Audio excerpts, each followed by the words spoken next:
Hello दोस्तों, मैं हूं सोनू गौतम और आप देख रहे हैं अपना पसंदीदा YouTube channel Siddharth quality classes.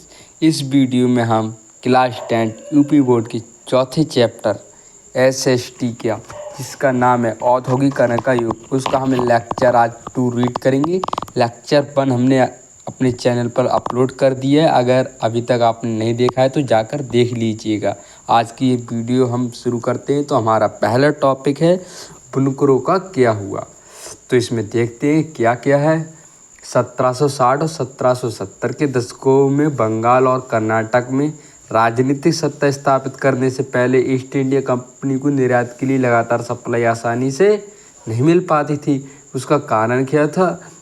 बुने हुए कपड़े को हासिल करने के लिए फ्रांसीसी, डच, पुर्तगालियों के साथ साथ स्थानीय व्यापारी भी होड़ में लगे रहते थे। उसका निष्कर्ष ये निकला, बुनकर अपना सामान ऊंची बोली लगाने वाले खरीदार को ही बेचते थे।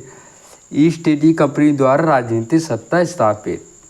जब ईस्ट इंडिया कंपनी ने राजनीतिक सत्ता स्थापित कर दी तो कंपनी ने व्यापार पर अपने एक ही अधिकार का दावा कर दिया। प्रतिस्पर्धा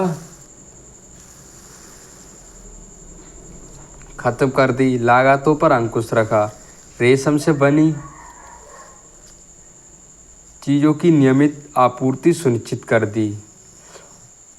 और यह काम कई चरणों में किया गया। प्रथम चरण, कंपनी ने कपड़ा व्यापार में सक्रिय व्यापारी और दलालों को खत्म करने तथा बुनकरों पर नियंत्रण स्थापित करने की कोशिश की। इसके लिए वेतनभोगी कर्मचारी तैनात किए, जिन्हें गुमास्ता कहा गया। अब हम दूसरा हेडिंग देखते हैं। दूसरा चरण, कंपनी को माल बेचने वाले बुनकरों को अन्य खरीदारों के साथ कारोबार करने पर पाबंदी लगा दी। इसके लिए उन्हें नकद रकम दी जाती थी।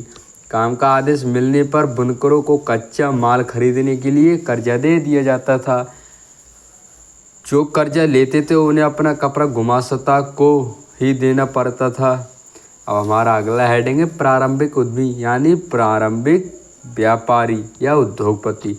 अंग्रेज भारतीय अफीम को चीन निर्यात करते थे, जिसके बदले चाय लाते थे। इस व्यापार में बहुत सारे व्यापारी ये कारोबारी सहायक की हैसियत तक पहुंच गए।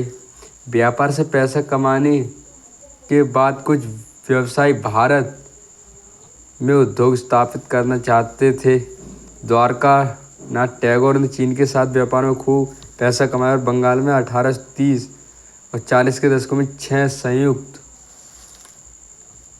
उद्यम कंपनी लगा ली। व्यवसाय संगठनों से बैठ गए। मुंबई में डिंसा पेटेंट, जमशेदी नुसरवांजी टाटा, सेठ हुकुमचंद, जिन्होंने 1917 में देश में पहली जूट मिल स्थापित की। जीडी बिदला, ये उद्योगपति उस समय के थे। हमारा अगला हेडिंग है प्रथम विश्व युद्ध से पहले भारतीय उद्योग क्षेत्र को यूरोपीय एजेंसी नियंत्रित करती थी।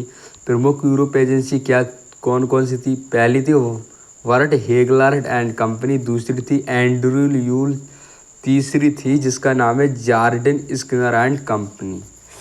और हमारा अगला हेडिंग है मोस्ट इम्पोर्टेंट हेडिंग, भारत में मैनचेस्टर का आना। भारत में मैनचेस्टर क्यों आया, देखते क्या है। पहला पॉइंट है 1772 में ईस्ट इंडिया कंपनी के अफसर हेनरी पतुलो ने कहा, भारतीय कपड़े की मांग कभी खत्म नहीं हो सकती, क्योंकि दुनिया के अन्य देशों में इतना अच्छा कपड़ा नहीं बनता।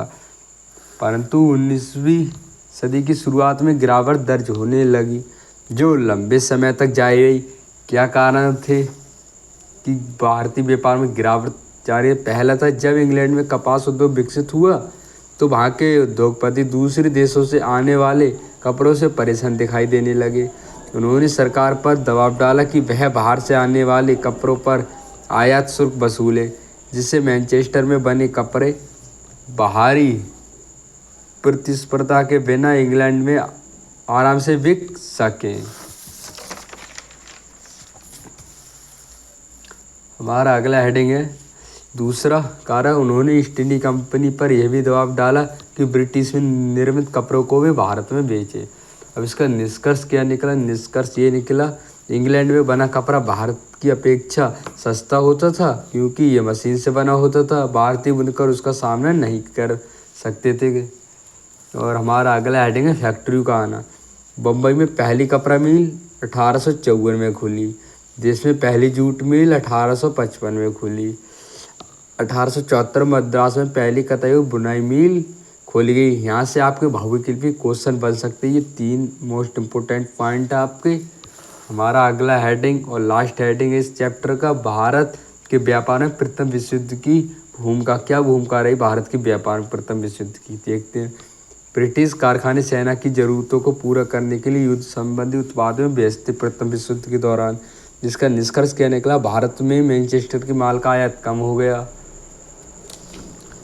भारतीय बाजारों को रातों रात विशाल देसी बाजार मिल गया। युद्ध लंबा खिंचा तो भारतीय कारखानों में फौज के लिए जूट की बोरियां, टेंट, चमड़े के जूते, खोरवा खच्चर की जीन बनाई जाने लगी।